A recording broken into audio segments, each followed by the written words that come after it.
திமுக தேர்தல் தோல்விக்கான காரணங்களை பதிவு செய்வதற்கான உடன்பிறப்பின் குரல் இணையதளத்தில் இதுவரை 5 லட்சத்திற்கும் மேற்பட்டோர் கருத்து தெரிவித்துள்ளனர். இதுகுறித்து திமுக வட்டாரங்கள் கூறியதாவது: சட்டசபை தேர்தலில் திமுக தோல்வியடைந்ததற்கான காரணங்களை கேட்டு இணையதளம் தொடங்கிய 2 நாளில் 3.5 லட்சம் பேர் கருத்துக்களை பதிவு செய்தனர்.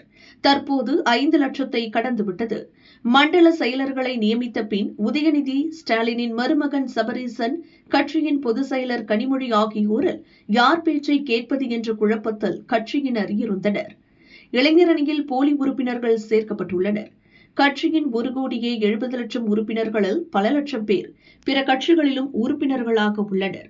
இலவச பஸ் பயணத்தால் ஆட்டோ டிரைவர்களின் வருவாய் குறைந்து அவர்களின் ஓட்டுகள் விஜய்க்கு கிடைத்துள்ளன என்றும் கூறப்பட்டுள்ளது.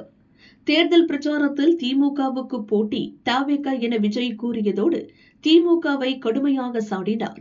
கரூர் கூட்ட நெரிசல் மரணத்திற்கு திமுகவே காரணம் என விஜய் குற்றம் சாட்டினார்.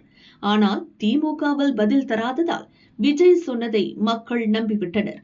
உதயநிதிக்கு துணை முதல்வர் பதவி வழங்கியது, ஸ்டாலின் குடும்பத்தினரின் நேரடி தலையீடு, அடிமட்ட தொண்டனுக்கு எந்த பலனும் கிடைக்காமல் போனது, குடும்ப ஆட்சி, விலைவாசி உயர்வு என பல பிரச்சினைகளை இணையதளத்தில் கட்சியினர் பதிவு செய்துள்ளனர் என திமுக வட்டாரங்கள் கூறின.